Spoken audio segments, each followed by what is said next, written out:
Para empezar, comencemos hablando sobre Francisco I. Madero. Presidente de la República. Nació en la hacienda de El Rosario, Parras de la Fuente, Coahuila. Perteneció a una acaudalada familia de agricultores. Estudió la carrera de comercio. Se entregó plenamente a las faenas agrícolas e implantó modernos sistemas de cultivo. En 1900 publicó sobre el tema un folleto en que propuso la construcción de una represa en previsión de la sequía. Por ese folleto recibió una carta de felicitación del presidente Díaz. Protegió y educó a numerosos jóvenes, a los que mandaba a estudiar a diversos lugares del país. Fundó, con su dinero, la Escuela Comercial de San Pedro. En 1908 publica su libro La sucesión presidencial en 1910, en el que expone las principales cuestiones que se plantean al país. Alcanza éxito, pues está al alcance de todos. Más tarde lucha en el partido antirreeleccionista, que lo lanza como candidato a la presidencia de la República. Marchó a Estados Unidos y pronto la rebelión maderista comenzó a crecer. Primero poco a poco, con la lucha iniciada en Puebla por Aquiles Cerdán. Después con gran ímpetu, con Pascual Orozco y Francisco Villa. El triunfo fue arrollador, y el 6 de noviembre de 1911, tomó posesión como presidente de la República.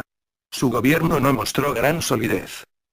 Si antes de tomar la presidencia trató de resolver el conflicto provocado por las cuestiones de tierras, al frente del cual se encontraba Zapata, pronto tuvo que luchar contra el mismo caudillo, que lanzó el Plan de Ayala. El maderismo es la época que precedió al período porfirista, luego que Francisco I. Madero convocara a la guerra civil en noviembre de 1910 con el objeto de reencauzar a la legalidad al país, al haberse dado en ese mismo año las elecciones para presidente, las cuales este personaje calificó como fraudulentas, al salir Porfirio Díaz como candidato triunfador y teniendo por este hecho el derecho de gobernar a la nación mexicana durante 6 largos años más. El maderismo también fue el primero de los movimientos que conformaron la Revolución Mexicana. Fue dirigido por Francisco I. Madero entre 1909 y 1910. Plan de San Luis. El Plan de San Luis Potosí fue un documento político proclamado desde San Antonio, Texas, por el líder del movimiento revolucionario mexicano y candidato presidencial del Partido Nacional Antirreeleccionista, Francisco I. Madero. Este manifiesto convocaba a levantarse en armas el 20 de noviembre de 1910, para llevar a cabo el derrocamiento del porfiriato, el establecimiento de elecciones libres y democráticas, así como también se comprometía a restituir a los campesinos las tierras que les habían sido arrebatadas por los hacendados. Como respuesta a la proclamación de Madero comenzaron a surgir levantamientos armados a lo largo de México en noviembre de 1910, que culminaron con la renuncia de Porfirio Díaz, el triunfo de Madero en las elecciones presidenciales de 1911, así como la Revolución Mexicana, que duraría una década y cobraría la vida de cientos de miles de mexicanos. Tratados de Ciudad Juárez. Los Tratados de Ciudad Juárez fueron un acuerdo de paz firmado el 21 de mayo de 1911, entre el entonces presidente de México, Porfirio Díaz, y el revolucionario Francisco I. Madero, tras la toma de Ciudad Juárez. Este acuerdo puso fin a los combates entre las fuerzas que apoyaban a Madero y las que apoyaban a Díaz, y concluyó la fase inicial de la Revolución Mexicana.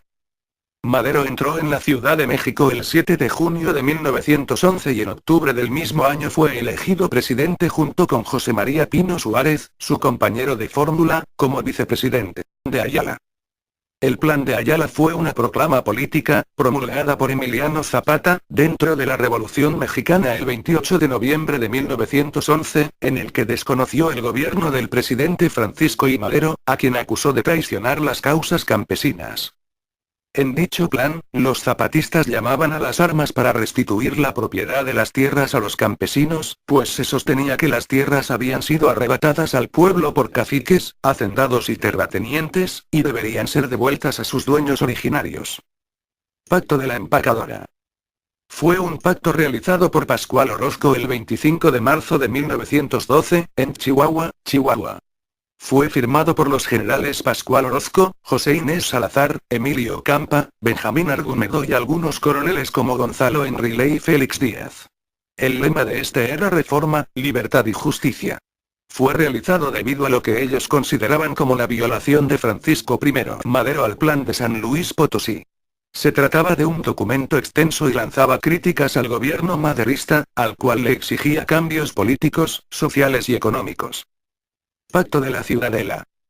Documento firmado por Félix Díaz y Victoriano Huerta el 9 de febrero de 1913, en virtud del cual las fuerzas armadas y legales contrarias a Francisco I. Madero se pusieron de acuerdo y establecieron lo siguiente. Desconocimiento del gobierno de Francisco I. Madero. La presidencia provisional del general Victoriano Huerta. Félix Díaz no tendría ningún cargo, para así poder contender en las futuras elecciones. El fin de las hostilidades. La decena trágica. El general Bernardo Reyes en la frontera norte, fracasó en su movimiento de sublevación y fue tomado preso. Otro brote de oposición lo animó el general Félix Díaz, sobrino del antiguo presidente, que se sublevó en Veracruz, y que tras algunas vicisitudes fue derrotado y conducido a la penitenciaría de la Ciudad de México. A pesar de que las tropas federales apoyaban a Madero, algunos militares se comunicaron con los dos presos y organizaron una revuelta que tendría por objeto la aprehensión del presidente y vicepresidente, y el establecimiento de una junta revolucionaria para reorganizar el gobierno. Los generales Félix Díaz y Bernardo Reyes fueron liberados para que actuasen. Reyes se dirigió al Palacio Nacional, pero fue atacado por tropas federales leales y murió. El resto de los rebeldes se apoderaron de un recinto militar llamado la Ciudadela, y se atrincheraron en ella. Esta lucha, que se conoció después como la Decena Trágica, se extendió del 9 al 19 de febrero de 1913, al final de la cual Huerta abandonó sus deberes y se unió a los sublevados mediante el Pacto de la Ciudadela y aprehendió a Francisco I. Madero y al vicepresidente José María Pino Suárez, quienes se vieron obligados a presentar sus renuncias ante el Congreso. Este las aceptó por 119 votos a favor y 8 en contra, a pesar de estar formado por una mayoría maderista. Así quedó Huerta al frente de la presidencia. De este proyecto podemos concluir que la presentación de este trabajo ofrece información de calidad que nos puede ayudar a entender mejor y comprender los hechos que sufrimos como país en movimientos como es el caso de la Revolución Mexicana.